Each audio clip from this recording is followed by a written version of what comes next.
আসসালামু আলাইকুম।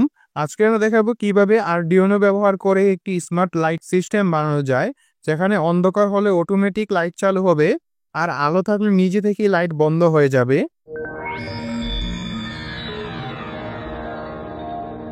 এই প্রজেক্টটি বানাতে আমাদের লাগবে আরডিনো অনু R3 SMD board, digital LDR light sensor module, 5 volt relay module, 6টি জাম্পার ওয়্যার, আরডিনোতে প্রোগ্রাম ইনপুট এবং পাওয়ার দেওয়ার জন্য ইউএসবি কেবল, একটি এসি এলইডি লাইট, একটি লাইট হোল্ডার এবং একটি প্লাগ।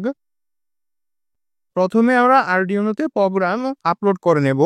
ভিডিও ডেসক্রিপশনে গিটহাব লিংক দেওয়া আছে, সেখান থেকে কোডটি কপি করে আরডিনোতে প্লাস করলে হবে। এখন আমরা সব কম্পোনেন্ট আরডিনোর সাথে কানেক্ট করব। প্রথমে এলডিআর সেন্সর মডিউলের বিসিসি পিনটিকে রেড ওয়্যারের সাহায্যে আরডিনোর 5 ভোল্ট পিনে কানেক্ট করব। গ্রাউন্ড পিনটিকে ব্ল্যাক ওয়্যারের সাহায্যে আরডিনো এর গ্রাউন্ড পিনে কানেক্ট করব এবং ডিজিটাল আউটপুট পিনটিকে হোয়াইট ওয়্যারের সাহায্যে ডিজিটাল ইনপুট পিন 8 কানেক্ট করব। তারপর রিলে মডিউলের বিসিসি পিনটিকে অরেঞ্জ ওয়্যারের সাহায্যে আরডিনো এর 5 ভোল্ট পিনে কানেক্ট করব। গ্রাউন্ড পিনটিকে ব্রাউন ওয়্যারের সাহায্যে আরডিনো এর গ্রাউন্ড পিনে কানেক্ট করব। রিলে মডিউলের ইনপুট পিনটিকে ইয়েলো ওয়্যারের সাহায্যে আরডিনো এর ডিজিটাল ইনপুট পিন 7 কানেক্ট করব। এই হচ্ছে পুরো সার্কিট ডায়াগ্রাম। এই সার্কিট ডায়াগ্রাম অনুযায়ী আপনারা সবগুলো কম্পোনেন্ট কানেক্ট করবেন। এখন চলুন একবার চেক করে নেই। যদি এলডিআর সেন্সরটি ডাকার পর রিলে মডিউলের সবুজ বাতিটি জ্বলে, তাহলে বুঝবেন সব কানেকশন ঠিকঠাক হয়েছে। এখন রিলে মডিউলের সাথে এসি এলইডি লাইটটি কানেক্ট করব। রিলে এর কমন পিনে এসি লাইনের লাইট তার যাবে, আর নো মানে নর্মালি ওপেন পিনে যাবে এলইডি এর তারটি।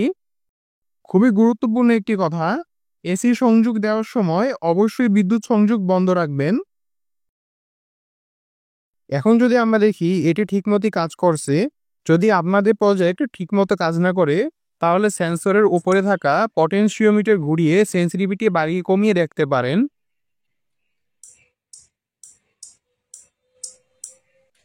এখন যদি এবার চেক করি, রুমের লাইট বন্ধ করে দেখা যাচ্ছে এটি বারবার জ্বলে নেবে। এটির কারণ হলো সেন্সরে আমাদের প্রজেক্টের লাইটের আলো পৌঁছালে এটি আবার বন্ধ হচ্ছে, তারপর অন্ধকার দেখে আবার চালু হচ্ছে। এখানে একটি লুপ তৈরি হয়ে গেছে। তো আমাদের প্রজেক্টের লাইটের আলো যেন সেন্সর পর্যন্ত না পৌঁছায় সেই ব্যবস্থা করতে হবে। এখানে মাঝখানে বোর্ডটি রাখলে এটি ঠিকমতো কাজ করছে। অথবা আমাদের কম ওয়াটের কোনো লাইট ব্যবহার করতে হবে। যেমন এই কম ওয়াটের ছোট লাইটটি যখন ব্যবহার করি তখন এটি ঠিকমতো কাজ করছে। এই ছিল আমাদের আজকের স্মার্ট লাইট প্রজেক্ট। এই ভিডিওটি ভালো লাগলে অবশ্যই লাইক দিবেন। আর এরকম আরও ডিআইওয়াই প্রজেক্ট, গ্যাজেট মেকিং এবং গ্যাজেট রিভিউ ভিডিও পেতে আমাদের চ্যানেলটি সাবস্ক্রাইব করে পাশে থাকবেন। ধন্যবাদ গ্যাজেট মেকার বিডি চ্যানেলের সাথে থাকার জন্য। দেখা হবে পরের ভিডিওতে। আল্লাহ হাফেজ।